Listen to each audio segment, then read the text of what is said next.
Game changer మూవీలో చిన్న మార్పు, షాక్ లో ఫ్యాన్స్. నానా హైరానా సాంగ్ ని తాత్కాలికంగా తొలగించిన చిత్ర యూనిట్ జనవరి 14 నుంచి జోడించనున్నట్టు ప్రకటన. సాంకేతిక కారణాలతో తొలగిస్తున్నట్లు వెల్లడి. మెలోడీ సాంగ్ లేకపోవడంతో నిరాశకు గురవుతున్న cherry fans. Global star Ram Charan Tej ప్రధాన పాత్రలో, కియారా అద్వానీ హీరోయిన్ గా, ఎస్జే సూర్య, అంజలి, శ్రీకాంత్, సముద్రకని, సునీల్ వంటి అగ్రనటులు కీలక పాత్రలో నటించిన గేమ్ చేంజర్ మూవీ ఇవాళ శుక్రవారం ప్రేక్షకుల ముందుకు వచ్చింది.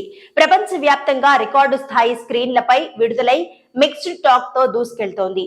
పొలిటికల్ యాక్షన్ థ్రిల్లర్ గా వచ్చిన ఈ సినిమాలో చెర్రీ అద్భుతంగా నటించాడని, బ్లాక్ బస్టర్ కొట్టాడంటూ ఫ్యాన్స్ తెగ సంబరాలు చేసుకుంటున్నారు. అయితే ఒక విషయంలో మాత్రం రామ్ చరణ్ అభిమానులు కాస్త నిరాశకు గురవుతున్నారు. అదేంటంటే, చిత్రంలోని అద్భుతమైన నానా హైరానా అనే మెలోడీ సాంగ్ ను చిత్ర బృందం తాత్కాలికంగా తొలగించింది. అనివార్యమైన కొన్ని టెక్నికల్ సమస్యల కారణంగా ప్రస్తుతానికి ప్రదర్శించలేకపోతున్నామని తెలిపింది. ఇన్ఫ్రారెడ్ ఇమేజ్ల ప్రాసెసింగ్ లో కొన్ని సాంకేతిక సమస్యలు ఎదురవ్వడంతో అందరికీ ఇష్టమైన నానా హైరానా పాటను ప్రస్తుతం ప్రదర్శించలేకపోతున్నాం. త్వరలోనే ఈ సమస్యను పరిష్కరిస్తాం. జనవరి 14 నుంచి ఈ సాంగ్ ను మూవీలో జోడిస్తాం. ఇందుకోసం చిత్ర బృందం రాత్రి పగలు కృషి చేస్తోంది అని చిత్ర బృందం వివరించింది. ఊహించని ఈ మార్పుతో అభిమానులు కాస్త నిరాశకు గురవుతున్నారు.